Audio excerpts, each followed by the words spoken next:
Bryan and Laura from HazelFern Cellars in Newburgh, Oregon are known for their fun vibe via their Instagram account and in real life. They're known for some killer Pinot Noirs and Chardonnay. During our conversation, we talk about family roots in South Carolina, what it's like sharing the same birthday, the fun marketing behind a couple wine auctions, HazelFern Sparkling, and what it's like juggling a winery, being parents, while trying to find some peace and quiet, to name a few topics. Please enjoy this conversation with Bryan and Laura from HazelFern, and please don't forget to hit that like and subscribe button. Thank you so much. Bryan, Laura, thank you so much for meeting me today. It's always a pleasure to come out here and thank you. I mean, I'm sure you got a lot of things on your plate, so thanks for taking the time. Yeah, thanks for making the trek out and having us. Yeah, most definitely. I can't wait to find out what you reveal in our conversation. It will be fun. It will be fun. But before we begin, shall I pour us a little bit of wine? Yeah. Yeah. All right. So I always come out with a little bit of a blind to kind of start everything off. You don't have to analyze it too hard. You don't have to do a whole bunch. Just enjoy and have the wine be an accent to the conversation. So again, it's up to you if you want to say anything or. I think you brought this because you know I like sparkling. Yes. Yes. I mean, if I brought anything other than sparkling, I might be in trouble. You might be. Yeah, Yes. That's perfect. Yes. Delicious. I was just to guess what this is. If you want to, you can. It's totally up to you. There's zero pressure. 100% Oregon. Okay. It's a sparkling rosé. It's a, That's what I guess. good job, Bryan. That's perfect. So you all just got back from Charleston at the wine and food event. Yeah. A couple weeks ago, I was at the Oregon Chardonnay celebration. And, we were talking about sparkling, and Andrew Davis, was talking about, Oregon being a up-and-coming region for sparkling. Yeah. And I asked the question, I'm like, how do we get the word out to the bigger wine community about Oregon being, sparkling? And he's like, writers have got to write about it. We got to get the bottles out of Oregon. So my question to you is, how did you end up in Charleston and in South Carolina getting bottles out of Oregon into, a different demographic, a different region? Yeah. Have you been to Charleston before? When I was super, super young. Okay. Last year, admittedly, was my first year in Charleston, and it is one of the most incredible sort of food and wine cities that I've been to. So much history. The buildings are incredible. That's not answering your question, I realize. No. It's fine. Yeah. Go for it. For what an incredible place it is, and so welcoming of Oregon wines overall. So I don't know if you want to talk a little bit. Bryan and I, for the most part, we don't distribute any wines. We're basically here in Oregon, and if you come and collect from us, it's here in the winery, except for Charleston, South Carolina. And this sort of started because, admittedly, we have some family over there. Oh, okay. So how can we spend more time over there? We fell in love with Charleston and kind of that whole South Carolina community, and that's really kind of how it accidentally happened. I think that's a great answer. I mean, Yeah. spend more time with family is always great. Yeah, so Bryan has some family so part of our story of changing our whole lives, and after that unexpected death in our family, Bryan's brother kind of had the same outlook on life, and they moved from Boston to the very southern tip of North Carolina. And so they're right on the beach, Right. And they bought a sandwich shop, coffee shop, and so we go and spend some time over there and get to bring our love language, which is wine. That's awesome. Yeah. And it's also, we've been fortunate here in the winery to build a big base of followers of our wine, and a lot of those people were from the Carolinas. So we kind of look at where around the country do people love, not only Pinot Noir from the Willamette Valley and Chardonnay from the Willamette Valley, but where are the HazelFern fans out there? And so it just happened to be a big demographic down there in the Carolinas, that combined with family, and then, I mean, food is everything for us. Like that's how we first fell in love with wine. It's it's something that's on a dinner table. It's meant to be shared. And so when we think about putting our wines in a few key spots, like we want to be in foodie type cities. And so Charleston, Greenville, I mean, South Carolina really fit that bill. And so we're stoked to be there. That's awesome. Yeah. Yeah. Wow. Yeah, so that's why we go to Charleston. Yeah. I think that's a great reason. Did you send like a bunch of wine with you? I mean, did you like travel in the car, or like how did you get all your wine there? Yeah, we have, so our wines, that's the one state where our wine's distributed down there. So we have a distributor partner that has a bunch of our wine in their warehouse down there. And so we combination of that, and then we sent some special things just for the dinner. So so Charleston Wine and Food, we did a couple events for that festival this year. It was back after a couple years off of COVID, and we were super fortunate. We were asked to do one of the highlight winemaker dinners there this year. And so partnered up with Delaney Oyster House, which is an amazing restaurant in Charleston. And Shamil, who is the head chef there, actually brought out one of his buddies from Napa, and the two of them cooked a whole meal around our wines. And so they actually went through our whole portfolio and picked which wines kind of inspired them and what they wanted to pair the dinner with. And they picked 6 different wines, and that's kind of how it came to be. And so we shipped some wine out there. We ran into some weather getting the wine out there. It got stuck in Wyoming for a little while, but it made it out there, and we had a great time. That is amazing. I saw pictures and videos. It just looked, I was so jealous. Yeah, it was amazing. Yeah. And we did that. And we did an event called Pinot Envy, which was a complete Pinot Noir celebration. And so it was awesome to kind of be there with a few other Willamette Valley winemakers kind of holding it down and repping it for the valley. That's awesome. It was like, of course, a lot of people from California there. And so it was fun to kind of be on the team Willamette. That's beautiful. Yeah, it was awesome. I'm glad you were able to do that. Yeah, we have some big ideas, hopefully, that we can help bring back here to the Willamette Valley, that we can make a bigger presence from a Pinot Noir standpoint with all of our friends from from the Valley next year. Ooh. Can't wait to hear what's in the works. Yeah. It's going to be fun. So, yeah, Charleston's a great place. I keep joking to people I should be employed by Travel Charleston, because all I do is talk about Charleston in the tasting room. But it's a cool place. Interesting. Yeah. Coming back here to Oregon, when you taste here, you're in the barn, and I've heard stories about the barn. That the previous owner spent like 3 years building it, for horses, but never used it. How did you even hear about the barn? Like, how did it even come up on your radar? Yeah, do you want to kind of share the story from the beginning and how it led us here? Yeah. So Bryan and I started making wine in 2006 in our basement in Northeast Portland, kind of in partnership.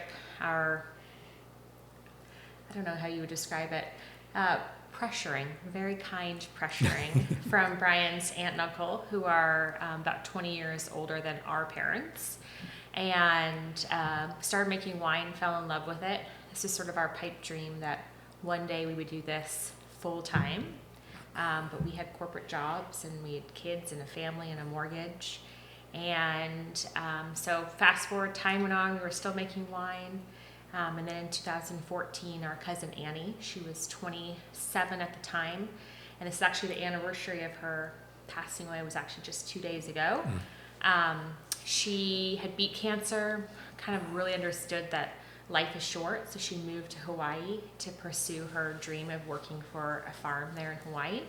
She was setting up a farmer's market in those white tents on her first day on the job, and a truck went through her tent. And we were on a hike that day when we got that call, and we just decided, what were we waiting for? And so kind of there's little parts of this story where for years we'd been sending, kind of because this was our pipe dream, properties back and forth from to one another, and Bryan would send things, I joke, that had like a moat, thousands of acres, things that were not attainable for us. And so when Annie passed away, all of a sudden the properties we were sending to each other became really realistic. Right. And I happened to ponder upon this property, and I sent it to Bryan while he was at work. I was home with our little ones, and he was like, let's go see it. And we'd been sharing these properties back and forth, and we literally bought it sight unseen. We're like, this is it. Yeah, I mean, we did see the site before we bought it. Yeah.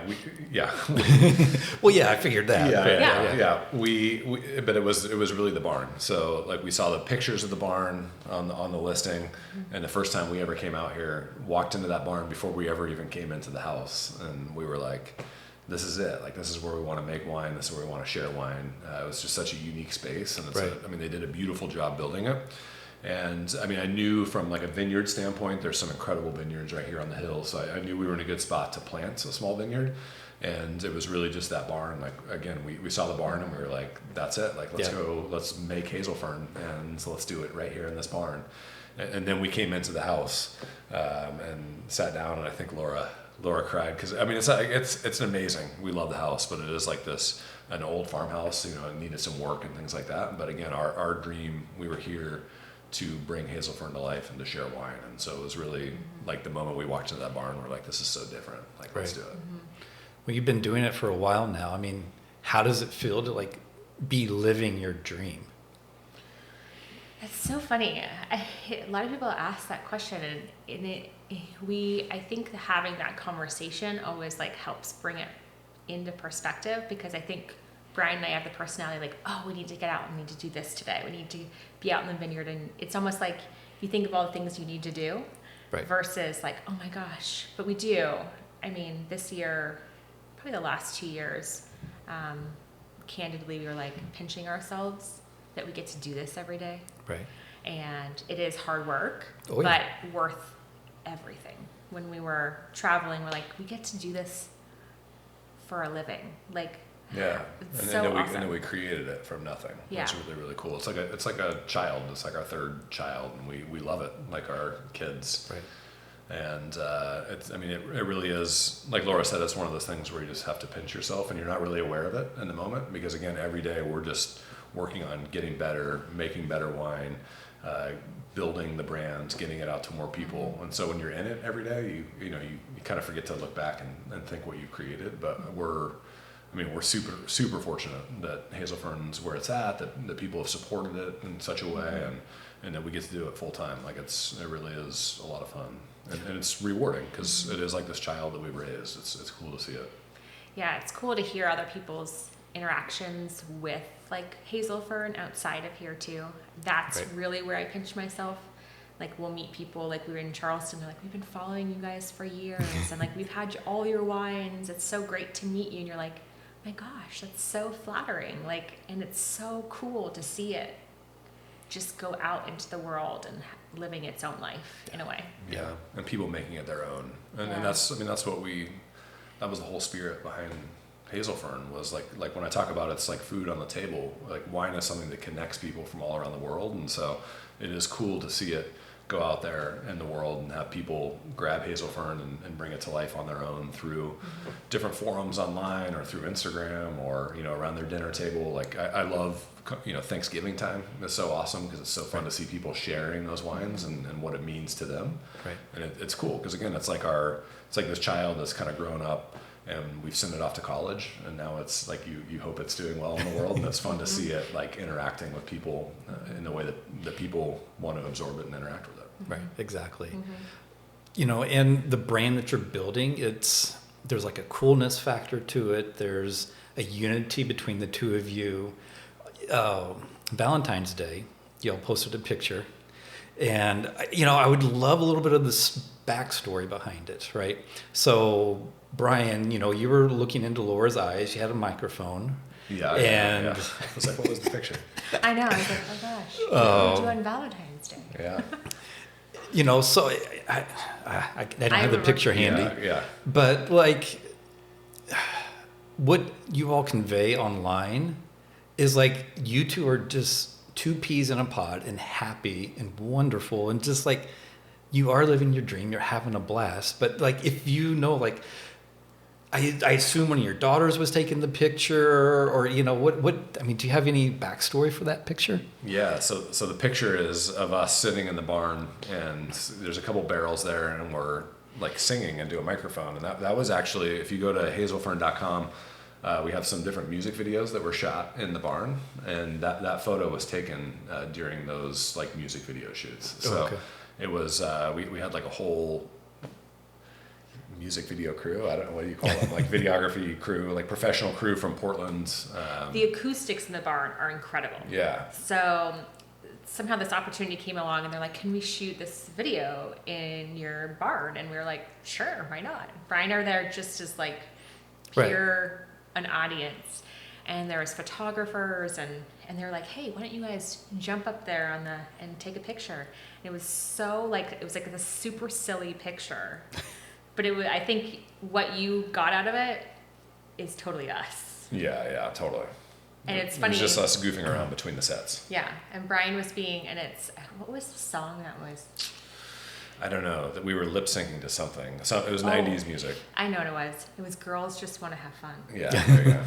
And Bryan was like belching it out, and it was just like in that moment, it was just, that was pretty, I'd say, authentic. Yep. Yeah. Yeah, we were just being us. Yeah. Yeah, but and you know we were so excited to do the music, because that's kind of like when we think about HazelFern, the things that are important to us: wine, food, connection with other people, great stories, and then music is a big part of it. Right. You know, whenever you come to HazelFern in the barn, we always play our music pretty loud, and that's on purpose. Like we love, you know, good fun tunes. Like it really adds to the whole vibe and the experience. And you know, when we used to eat at different restaurants and stuff in Portland, like I'm that guy in the restaurant always like on my Shazam, like what song is that? Because it's just part of the whole experience, like with your friends and with the food and the wine, it's a whole feeling. And so we always wanted to create a brand that music was a part of. And so that was, I mean, it was so fun to be able to bring artists out here, share wine, and then have them like shoot videos. It was awesome. That is awesome. Yeah, it was fun. I'm gonna have to look on. I'm gonna have to look on the website for the videos now. Yeah, absolutely. I don't remember. Super cool. Yeah, I would say, that picture very accurately describes our relationship. Yes. No, I would totally agree. Uh-huh. And speaking of your relationship, I know that you all met, you know, when you were at like a marketing agency or whatever. But like, at what point while you all were dating did you all figure out that you had the same birthday? Oh, we knew before we dated. Okay. Yeah. Okay. So we had I'm trying to remember how that came about. But we weren't dating yet. I worked for another agency, but Bryan and I had worked together. And I think I had invited him to my birthday party. Yeah, and I was like, well, that's my birthday. Yeah. Having the same birthday, that's the only thing I wish we could change. Bryan doesn't like his birthday. I prefer it because I don't like all the attention. Right. Like, you know, and so for me, it's nice because it's like, oh, it's a shared birthday. I don't have to like have all these calls and stuff like that. But Laura hates it because she likes the attention on her birthday. I like the calls. I like the texts. Right. I like the messages. Bryan like turns it off. He like turns his Facebook off, turns his phone off. He's like, can you actually just respond for the two of us? Please. Yeah. So I like my birthday. Okay. And he does not. So we've discussed, people are like, oh, well, one of you should celebrate your half birthday. And we're both too stubborn to move our birthday. So we actually get 2 separate cakes. We pick what each other like. Our kids think it's so funny. That is funny. Yeah, I will always pick what I want, which is usually like a red velvet cake or like a white cake, white icing type thing. And Bryan's like, carrot cake. Or chocolate. Chocolate. Carrot cake sounds great. Yeah, that does, right? Not for Sounds your good birthday. right now. Oh, yeah. Sounds good right now with some No. bubbles, like for sure. Oh. Kind of that cream cheese frosting. Yeah. And this is how it goes on the birthday. See? And the banter going back and forth is just perfect. Yeah. Yes. Yes. Mhm. Yeah. You were talking about music and HazelFern. This past year when you did the Willamette Valley Pinot auction, Yeah. you did a New Kids on the Block kind of theme and process. I mean, the picture that you have for that is just, again, just perfect. But how did you come across, I mean, were there any other possibilities in the running for the label name? Or it was like, no, it's just New Kids on the Block? So you were sitting where a lot of these ideas happen. But I'll let you take this one. Yeah, that's a fun question. So we knew we wanted to do something really fun and something that was really HazelFern. it's a serious auction. It's very fun to go to. It's an amazing event. And we knew we wanted to kind of like, there's so many serious lots from like really amazing producers. And so we were really proud of the wine, but we wanted to have like a ton of fun, with kind of the story of the wine. And so we are children of the 80s. And so we love, music from the 80s. And so we had this, in 2019, we had completely farmed Yamhill Springs Vineyard for the first time, like the whole site on our own. And so we had all these like blocks that we had never worked with before. And so there's a block of 115 clone Pinot Noir there.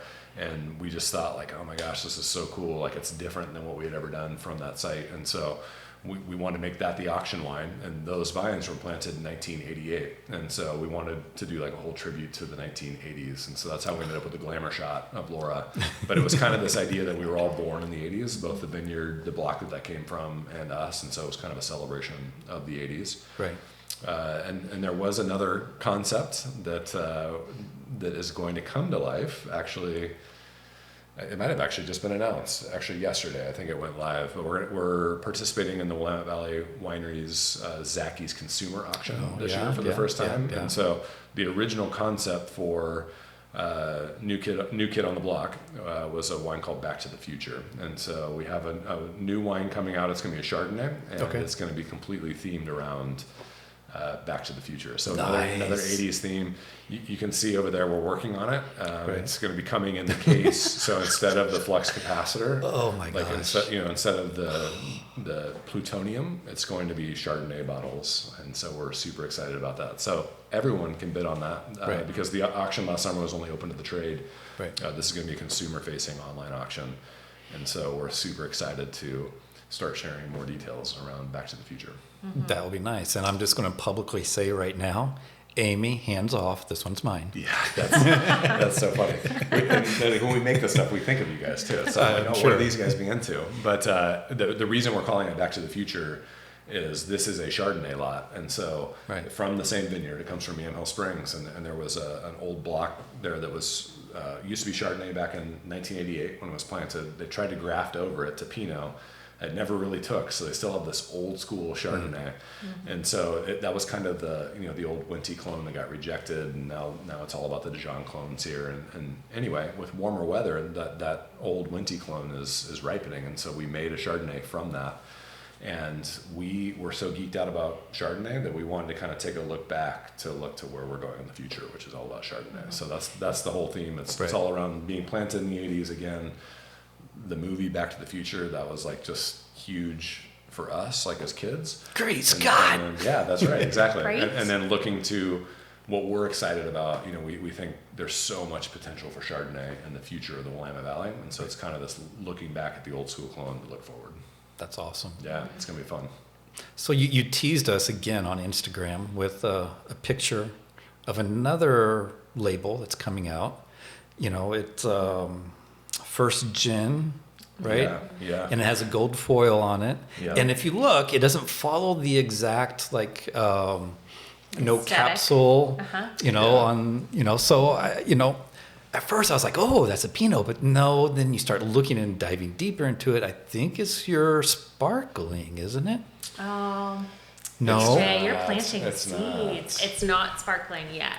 Yeah. Okay. It is it's going to be it is a wine that we have bottled, so that was a label concept, and it will be, the idea is it's going to look like what we posted, but that was kind of the prototype of it. Okay. And it's First Gen, and it is our first wine from this vineyard here, our first Pinot Noir. And so we wanted to do something different than our normal labels.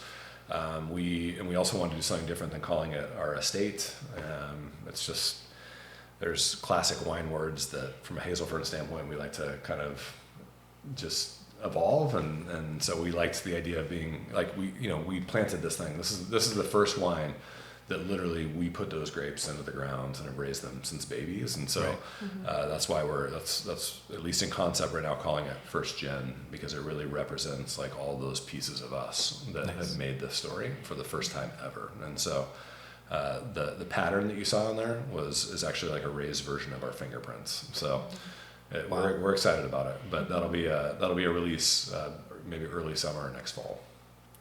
Yeah, I think every people don't realize, it was during nap times that I would like till the soil to get ready for the planting, and like everything we did here was just the two of us working together. We didn't really have any outside resources or pieces.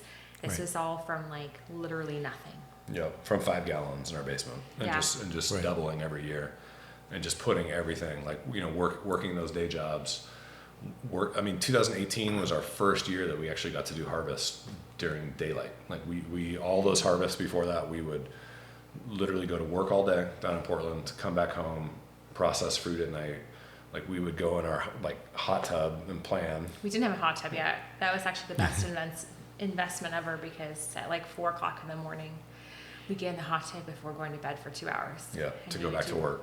Mm-hmm. So Bryan would work during the day. He had a position in Portland, and I did all the, in essence, like kid handling while hauling fruit and cleaning equipment. So like the line would be set up and we'd be ready to go. And so when Bryan would come home with his extra hands, so to speak, so I would literally show up to like preschool pickup with like trailer loads of fruit. Be like, here, I'm here to get my child. Totally normal. Totally Yeah, normal. totally It's normal. Oregon. It's Oregon. Yes. Yeah. And then we would put our kids to bed, and we would make wine from 8 p.m. till 4 a.m. for years. Yeah. Yeah. Yeah, and that is what first gen to us. That's what it's all about. It's like we said, like literally putting those plants in the ground, like with our hands, like tilling the land to get it ready with like babies on your shoulder. Like it's a lot of hard work, and that's the wine that represents that. Mm-hmm. Our youngest, who's now 8, there's a lot of pictures of her which I think is the Oregon story, and a lot of like the original pioneers of Oregon, babies on their backs. And I remember when the vineyard was grown up, I was on the tractor one day, and you have to be visually like visible to the school bus. And our daughter just started kindergarten, and I was like literally like pedal to the metal on the tractor, because I saw the school bus coming up. If they don't see you, they won't leave the kid there. Right. And I'm like waving, I'm over here on the tractor. Oh my goodness. But like pedal to the metal down the row on the tractor. But like that's the stuff that like I love. Like that's the stories of us and like our life together, and the life that we've been trying to build with our kids. That's great. Yeah. Going back to planting, seeds of sparkling. Yes. Yeah.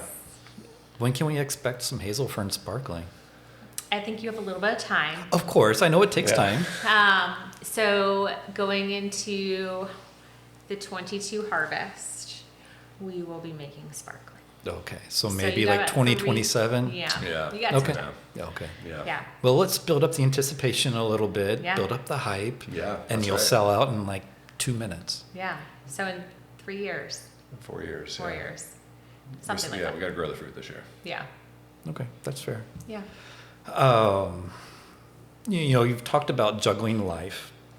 You have the constant barrage of like social media messages, customers, business partners. How in the heck do you find a chance to turn off, or do you? I don't know. We don't really, but that's where I'll speak for myself. I feel really fortunate that we have created something that we love to do, and so it never feels like work. Like so when we're doing social media or we're sharing our wine or we're making wine, like again, we just love doing that. That's probably what we'd be doing if we weren't doing wine. It's just that's just us, and so a lot of times it's not. We're doing a lot of work, but it always feels like fun. And also again, I'm speaking maybe for myself, but we love to work together. That's how we met, and that's how we met and we fell in love. Mm-hmm. And I always appreciate having a project like, the vision of HazelFern, the type of wines that we want to make, and being on the same page together. Like it's something that we get to do every day together. And so it never, we don't have to turn it off. It just is us, which is a lot of fun. Mm-hmm. I would agree with that. I will say that most people would think I'm a solid extrovert, but I'm actually an extrovert introvert. So I do like to, at the end of the day, when the kids are in bed, I do like to shut kind of everything out certain times of the year and Right. watch shows. And that's like my recharge.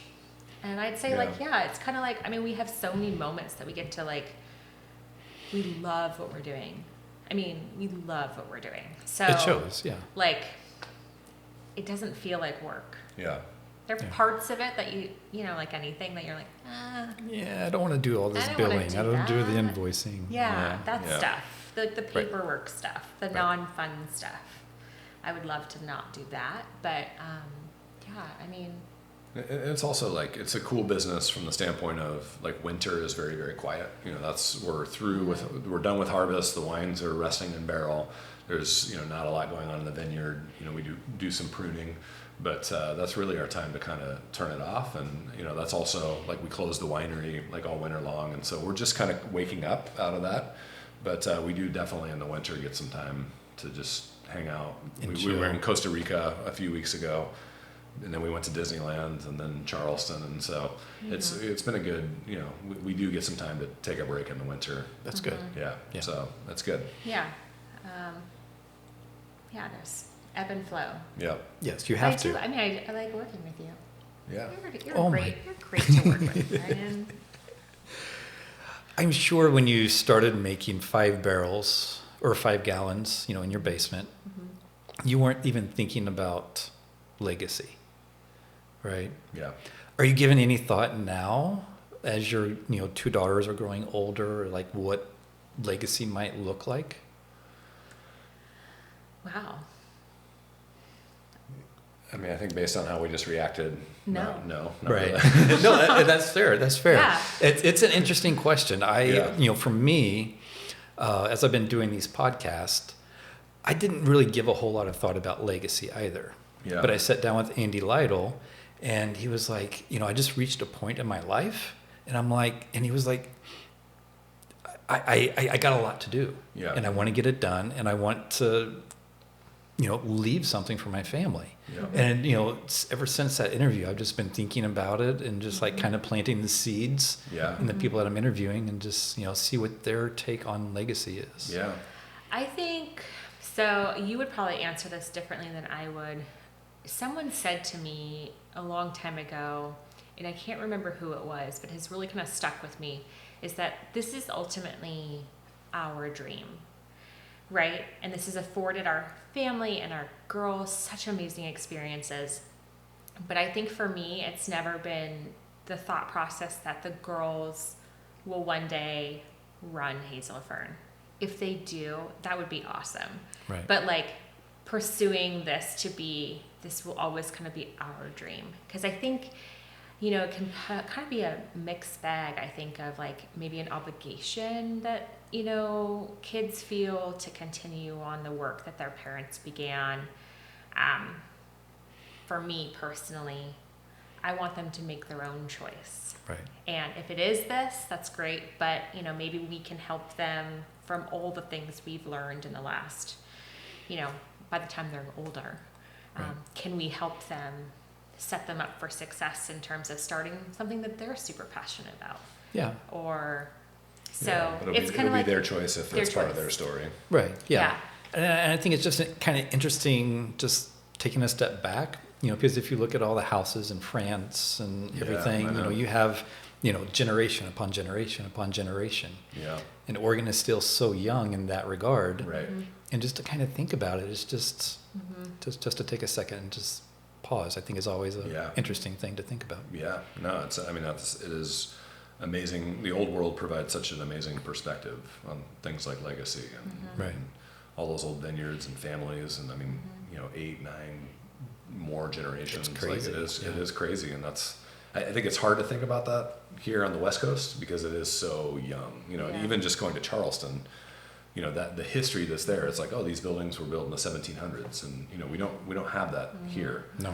And so Willamette Valley is a young wine growing region, and we're also a young part of the world, in Right. general. Our architecture is not old. No, it's there not. is not a lot of generations, and so it's an interesting perspective. Yeah, it is. speaking of like Oregon, the wine country, you got to bring in the community for Oregon wine. You've given so much, to the community. During 2020, you did a bunch of fundraising for Black Lives Matter.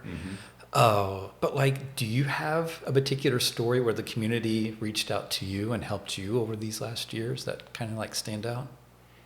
A story that always comes to my mind is Harvest of 17. Yeah. Would you agree? Yeah. Okay. Yeah. Harvest of 17. So 2017 vintage. We were still had the full-time job, and we reached a point in that vintage where all the rains were coming in like mid-October, and so there was one that was like our biggest harvest ever at that time. We grow every laugh year. about it now because it's like we could have done that, but at the time, like now it's we perspective. could. Yeah, but like in 2017, anyway, we had like just a mountain of fruit coming in because we had to pick every single vineyard like on the same day. To beat all the weather that was coming in. Right. And so we just completely overwhelmed. Like, how are we even going to process? I mean, it was like, it would still be a big day for us. 15 tons of fruit all coming in on the same day. And it was like just us. And so we have a friend, Andrew Garrison, who is a chef in McMinnville, and he was hosting a harvest party. And our friends Devin and Kristen, who have Little Hells, like that vineyard, that they're all part of the same friend group, so they were all going to go to McMinnville for this harvest party, and we were supposed to go. And I remember I messaged Andrew on Facebook and was like, "Hey, man, like we wish we could come, but like we're literally buried in harvest here today, and so we're not going to be able to make it. Like we just have so much fruit, like there's no way we can make it down there." And he wrote back and he was like, "This is a harvest party. Like we should bring the party to the harvest." Wow. And he was like, "What if I like round up like 20 people in the community and we come help you guys?" And that's exactly what they did. And it was incredible. We had Sonny, who was the chef at the Allison. He and Andrew literally did a salmon bake in the parking lot, set up the fire, had all of the salmon and cedar planks, like a whole spread. And then we had like 17 people helping us process all that fruit, and we got it all knocked out and done. And I mean, it was absolutely amazing. And I know it was mid-October because it was also Ava's birthday that day. So it was October 15th. And Ava, we just felt so bad because it was her birthday. It was her birthday. And we were like, pretended like it wasn't her birthday. Right. Because we couldn't address it that day. No, you couldn't. So and someone brought a bunch of cupcakes and stuff for the whole dinner spread. And so it turned into like, we just made that Ava's like cake. And then, so the whole thing turned into like a big party with everyone singing to Ava. And when she went to bed that night, we were all so tired. And she was literally like, "That was the best birthday I've ever had." But it was the whole spirit of collaboration that makes this valley incredible. And it was on display that day. And we were so thankful because, I mean, that was the two of us trying to get through that much fruit would have just been ridiculous. Yeah. I can only imagine.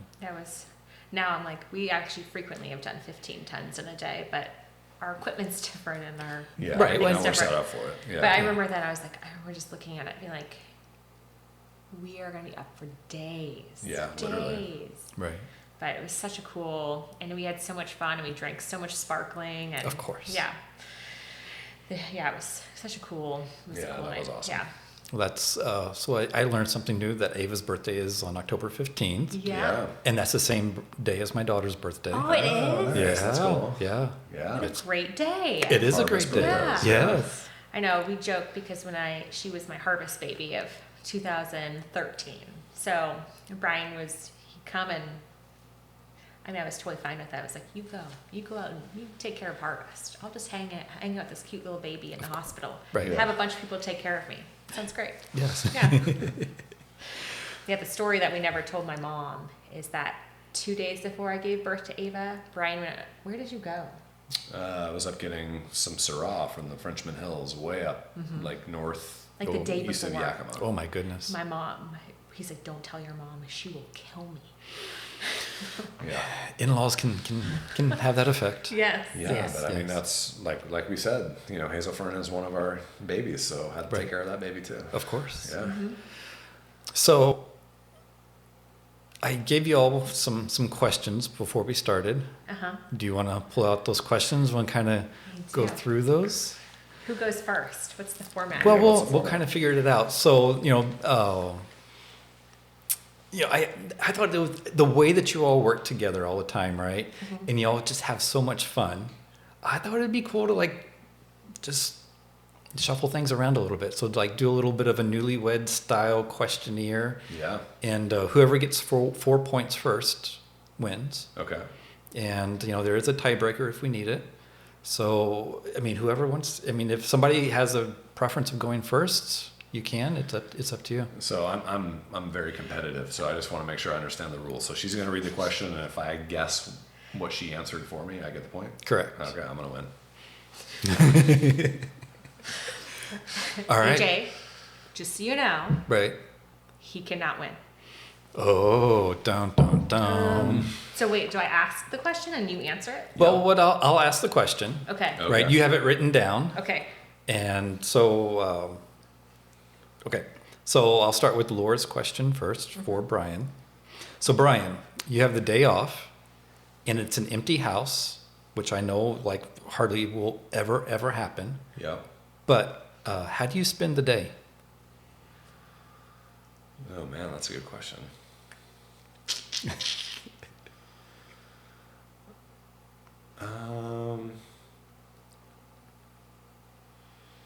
I would say working out. Oh boy! Nope. And the answer is The answer is he'll start the day by going in the hot tub with coffee.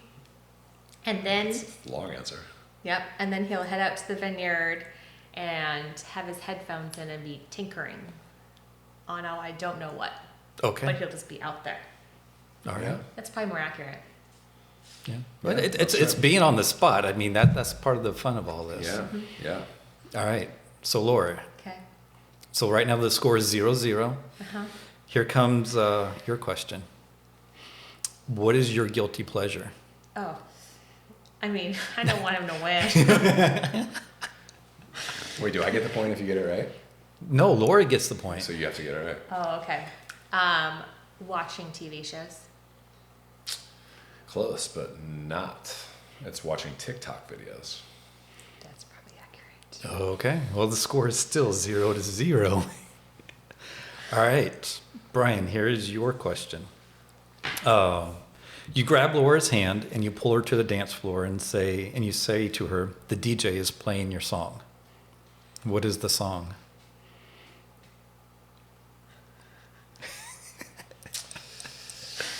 Ooh. Man, on the dance floor. That's a tough one. I'm like first of all, I don't know. I would say Rain King by Counting Crows. Accurate. Boom. you go. Nice. All right. Well, the score is Bryan 1, Laura 0. Let's see if we can tie it up for 1-1. Laura, where did your first kiss happen? This is silly. I also don't remember our anniversary frequently. It was at your condo. That's right. I wrote down. It was in my condo in Portland after we shared a couple bottles of wine, but specifically a Cabernet Sauv from either Argentina or Chile. I can't remember, but South American Nice. Cab Sauv. Yeah. I love the detailed answer. So do I get a point? Yeah, it's 1-1. Just Yeah, wanna make it's sure. 1-1. 1-1. Yeah. All right. Bryan, what was your worst date? Oh. Like with me. Yeah. Yeah. I should have specified, but I would assume. First date. This one would be tough. Yeah. Yeah, it sounds like there weren't very many. This is probably not what's on your card. This is hard to think of, but I remember when we used to work together back in the day. Is it from that time period? I don't know. We used to travel a lot together for work. We would do a lot of work in New York, and so I remember after we had been dating for many months, probably like 9 months. Laura was very much like there was another coworker in the office that was very much in your mind about like, why hasn't Bryan asked you to marry you? Yeah, and so we went to this very fancy steakhouse in New York, And it was supposed to be this really amazing date, and it ended up being Laura very upset and considering potentially moving on because I hadn't proposed yet, and so it was kind of not the date that I expected. I don't remember that at all. Uh-oh. Yeah, that happened. That's not the one I had. Mine is, I don't know if it's like you could consider it a date, but would have been when we went to the Counting Crows concert. When I was 8 months pregnant with Ava. Oh yeah, that was rough. That was rough. Yeah. I was the designated driver with a car full of people. Oh. And Bryan overindulged. It went to a concert. And I remember, and none of those things mattered, but I remember I was pregnant. So he went into like some restaurant. It was like fast food. And I was like, you must get me food. I am starving. And he comes out and he sits next to me and starts eating. I was like, what did you get for me? And he's like, oh, I didn't get you anything. Oh. I was like, you didn't get your pregnant wife who was driving you some food. I was just trying to survive. That's fair. That's fair. Okay. Laura. So the score is still 1-1. What is the one thing that that you have that Bryan would love for you to get rid of? I don't know if This is turning into like therapy. I know. That's why there's only like 9 questions. Yeah. Otherwise, we might need therapy. I don't know. Okay. My robe. Yeah, that's a good point. That's not what I wrote down, but yeah, I think it's ugly. All right. But what I wrote down is your phone in the bedroom. But so do you. Not always. Yeah, You're Laura's just like addicted to her phone, so at night she goes into her TikTok videos, her guilty pleasure, Right. and just disappears. It's good therapy. It is good therapy, Watch right? people dance and Yeah. make funny videos. Right, and just kind of turn off and unplug. Yeah. Yeah. Thanks, AJ. Appreciate you feeling my feelings. Now I gotta work. I can't be partial here. So what's the score? It's still 1-1. Oh gosh. This is tough. All right, Bryan. Between the two of you, who is the bigger pack rat? Me. Accurate. Okay. And now the score is 2-1 in Bryan's favor. He threw himself on the fire. He wanted to Yeah, save me. that's, I did, but no. Yeah, he wanted the point. I knew what you would write down. I know, exactly. Yeah. You were in cahoots on that one. Okay.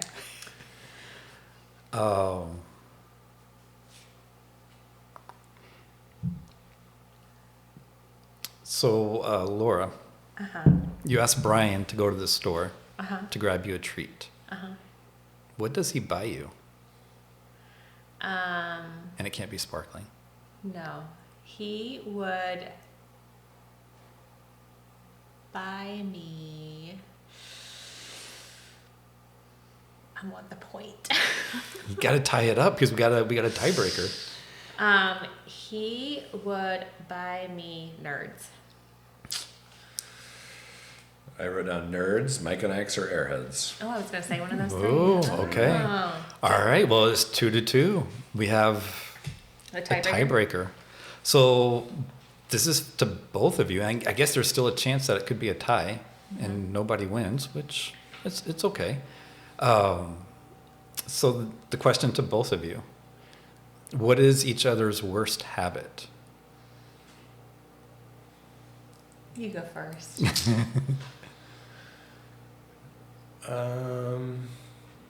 Probably just being messy.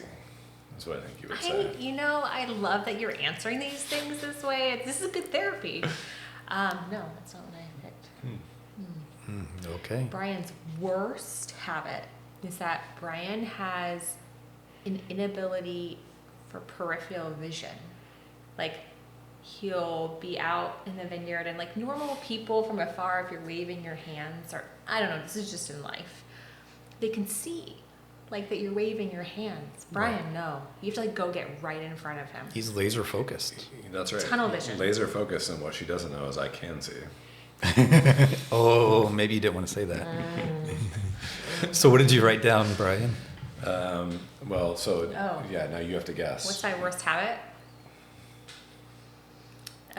He would say, being organized. Like always trying to clean up after everyone. And it probably turns into more of a fight with everyone. Related to that, related. Okay. But not that. So you don't get the point. Your worst habit is, so I have to be careful because Laura does love to clean up all the time. So Laura's always cleaning. That's like her thing, which is amazing. But her worst habit is she loves to vacuum Leave the all vacuum the time. out. Yes. Never puts it away. It's always right in the middle of the I'm going to house. use it again. So I need to be... Like with the cord across the house, always. Yeah, I had a cordless one, but then I ran the battery died because I used it so much. There you go. But is that a bad thing? There could be way worse. Exactly. There could be Yeah. way worse. I feel like I should get the point. I'm not giving it to you. Oh. AJ. Still has Cleaning. to be Kind of related, vacuum. I'll give you half a point. Okay, so I won. Sure. All right. We'll kind of end things out with some quick rapid fire questions. Yeah. All right. Favorite artist during harvest? Did I say that right? Favorite artist during harvest? Recently, it would be Taylor Swift. Yeah, I agree with that. Taylor Swift's amazing. Yeah. But we listen to a ton of stuff, so it just depends on the day.